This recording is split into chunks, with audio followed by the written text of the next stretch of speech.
সালামু আলাইকুম। Technique educator একাডেমিতে আপনাদের সকলকে স্বাগতম। আমি সোহেল সরকার। আজকে সংখ্যা পদ্ধতির রূপান্তরের একটা গুরুত্বপূর্ণ টেকনিক নিয়ে আলোচনা করব। অর্থাৎ সংখ্যা পদ্ধতির রূপান্তরের ক্ষেত্রে যদি বাইনারি থেকে দশমিক বা দশমিক থেকে বাইনারি সংখ্যা পদ্ধতির রূপান্তর করতে বলা হয়, তাহলে মাত্র কয়েক সেকেন্ডে কিভাবে সমাধান করা যাবে সেই বিষয় নিয়ে আজকে সেই টেকনিকটা এখন শিখব। এখন বিষয় হচ্ছে আমরা এই সূত্রটা খেয়াল রাখবো। এটার সাথে খুব সহজেই দশমিক থেকে বাইনারি মান, দশমিকের বাইনারি মান বা বাইনারির দশমিক মান মাত্র কয়েক মিনিটে, কয়েক সেকেন্ডে বের করা সম্ভব। যেমন দেখি,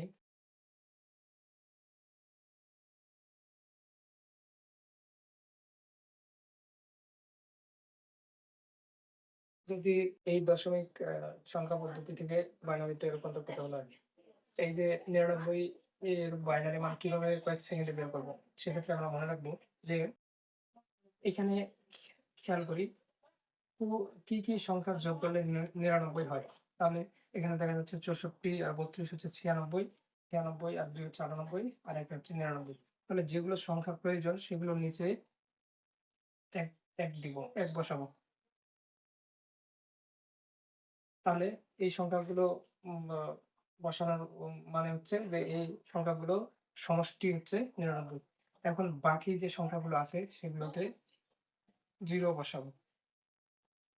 কারণ এই সংখ্যাগুলোর প্রয়োজন নেই এখানে।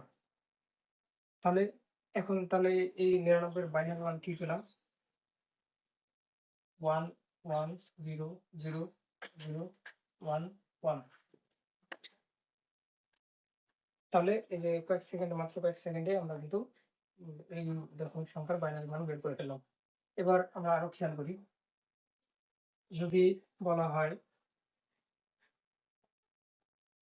1, 1, 1, 1, 0, 1, 1। যদি বলা হয় এই সংখ্যার যদি এই বাইনারি সংখ্যা থেকে দশমিক সংখ্যায় রূপান্তর করতে গেলে তাহলে আমরা কিভাবে কয়েক সেকেন্ডেই এই এই দশমিকের বাইনারি সংখ্যা দশমিক মান বের করব। তাহলে খেয়াল করি। এই সংখ্যাগুলো এখানে বসিয়ে দিলেই তারপরে যোগ করলেই কিন্তু আমরা দশমিক মান পেয়ে যাবো। তাহলে 1, 1, 0, 1, 1, 1, 1। তাহলে খেয়াল করি ৬৪ আর ৩২ হচ্ছে ৯৬, ৯৬ আর ১৬ হচ্ছে আ ১১২, ১১২ আর ৮ হচ্ছে ১২০, ১২০ আর ২ হচ্ছে ১২২ আর ১ হচ্ছে ১২৩। তাহলে পেলাম কত?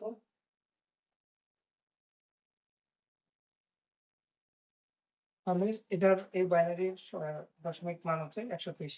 তাহলে খুব সহজেই মাত্র কয়েক সেকেন্ডে কিন্তু আমরা দশমিক থেকে বাইনারি সংখ্যা বাইনারি মান এবং বাইনারি থেকে দশমিক মান কিন্তু এই সূত্রের সাহায্যে খুব সহজেই কয়েক সেকেন্ডেই বের করতে পারি।